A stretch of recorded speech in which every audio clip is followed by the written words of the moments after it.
tuguhaye ikaze wowe udukurikiye. Imana iguha umugisha. Tugiye kurebera hamwe uburyo mu by'ukuri wakwihana kugira ngo ubabarirwe. Abantu benshi bigishijwe kwihana, ariko nta muntu n'umwe wigeze gusobanurira mu by'ukuri ni gute wakwihana. Tubyumva buri munsi bivugwa mu nsengero, abakozi b'Imana benshi barabivuga. Igihe uri wenyine uri guhangana no kwicira imanza mu mutima, umubabaro n'ingeso zakunaniye, usigara wibaza uti kwihana kwa nyako ni gute? Reka tubivugeho. Hari igice muri Bibiliya kibivugaho mu buryo busobanutse. Kivuga ku mugabo wabaye mu gihe cy'ibibazo no kugwa gukomeye, Dawidi. Umwami Dawidi, umugabo Imana ikunda cyane, yakoze ibyaha by'ubusambanyi, yarabeshye, yewe yakoze n'ubugambanyi, yicisha Uriya, yishe amategeko y'Imana, akora iby'Imana yanga urunuka. Ariko igituma Dawidi atandukana n'abandi bantu si uko mu by'ukuri yakoze ibyaha, ahubwo uburyo yitwaye nyuma yo gusobanukirwa ibyaha bye.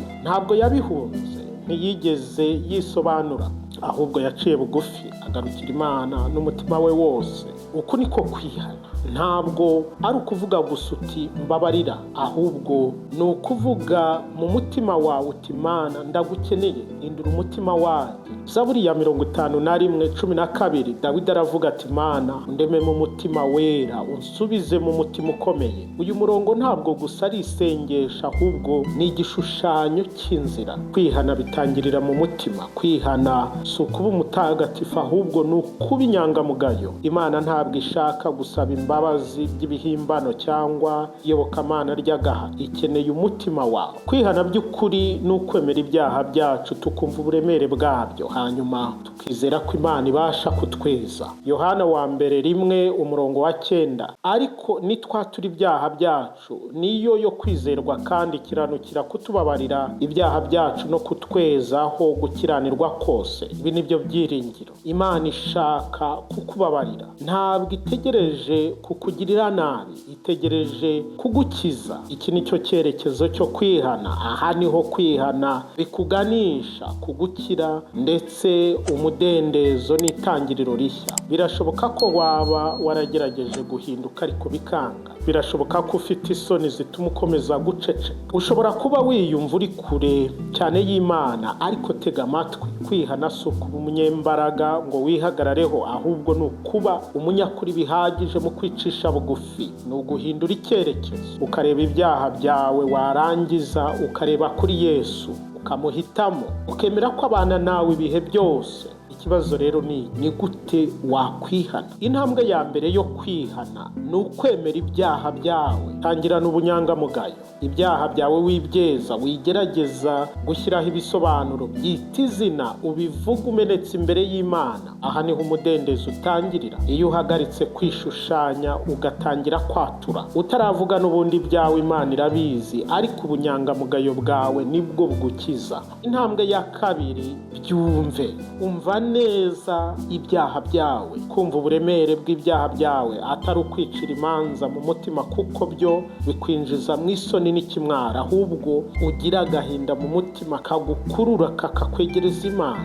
Ahubwo ugira agahinda mu mutima kagukurura kakakwegereza Imana. Kwihana bya nyabyo bituruka ku mutima ufite umubabaro, ntabwo bituruka kuko wafatiwe mu cyaha, ahubwo kuko umaze gusobanukirwa ko wababaje umuntu ugukunda. Abakorino ba 2:7-10 haravuga ngo agahinda ko mu buryo bw'Imana gatera kwihana kuticuzwa nako kuzana agakiza, ariko agahinda ko mu buryo bw'isi ko gatera urupfu. Intambwe ya gatatu, hindukira ubihunge. Kwihana mu busanzwe bisobanura guhindura icyerekezo. Ibi ntabwo bisobanuye ko utazongera kugeragezwa, ahubwo bisobanuye ko wafashe umwanzuro. Ntabwo ukiri kugenda ugana mu byaha, ahubwo uri kugenda ugana ku Mana. Naho waguzabyuka ukomeza ugende mu nzira yayo. Intambwe ya 4, shaka ibyiza usimbuza ibyaha byawe. Ntabwo ushobora kurimbura ibyaha, ahubwo umwanya byari birimo muri wowe wuzuzemo ibindi bintu byiza. Tangira usoma ibyanditswe buri munsi, ati igihe usenge ndetse no guhimbaza Imana. Bana n'abantu bagusunikira kuri Kristo. Abaroma 12:2, ntimwishushanye n'ab'iki gihe, ahubwo muhinduke rwose mugize imitima mishya, kugira ngo mumenye neza ibyo Imana ishaka, ari byo byiza, bishimwa kandi bitunganye rwose. byose. Emerera Imana iguhindura ube umuntu mushya, ugire uburyo bushya bw'imitekerereze, ukure umutima wawe ku byo wabagamo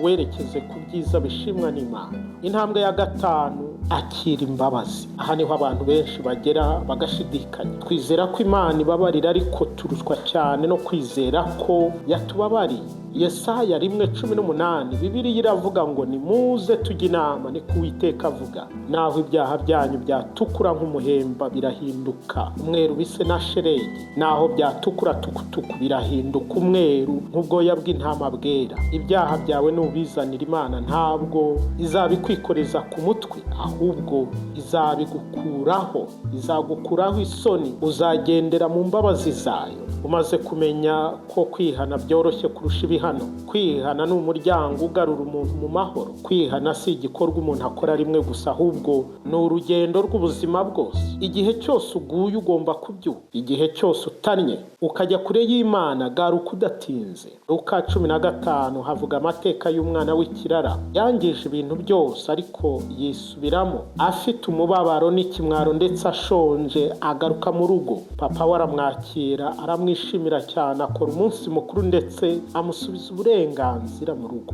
Uku niko Imana ikureba. Ntabwo ikubona nk'uwatsinzwe, ahubwo uri umwana ugarutse mu rugo. Birashoboka ko waba uri mu mayira abiri, uraremerewe. Umva ijwi ry'Imana riguhamagara. Wikomeza kuremereza umutima wawe, witegereze ikindi gihe. Igihe cya nyacyo ni iki. Bwira Yesu byose. Ntabwo ukeneye amagambo y'ikirenga, oya, ahubwo ubunyangamugayo ukuri mu mutima wawe nicyo kintu cyonyine ukeneye. Bwira Imana ibyo umaze igihe urimo. Yibwira ibikubabaje byose. Yisabe iguhindure, kandi irabikora. Ntabwo byose biba akanya gato, ni igikorwa cya buri munsi. Umunsi ku munsi izakuremamo umutima mushya. Ubuzima bwawe ntibuzakomeza kuba uko bumeze uyu munsi. Imana iguha umugisha. Niba wanyuzwe n'ubu butumwa, jya muri comment wandike ijambo kwihana. Niba witeguye guhinduka, kanda like kandi ufashe ubu butumwa kugera ku bantu benshi. Niba kandi utarakora subscribe, uyikore kugira ngo ujye ubona ubu butumwa tukibushyiraho.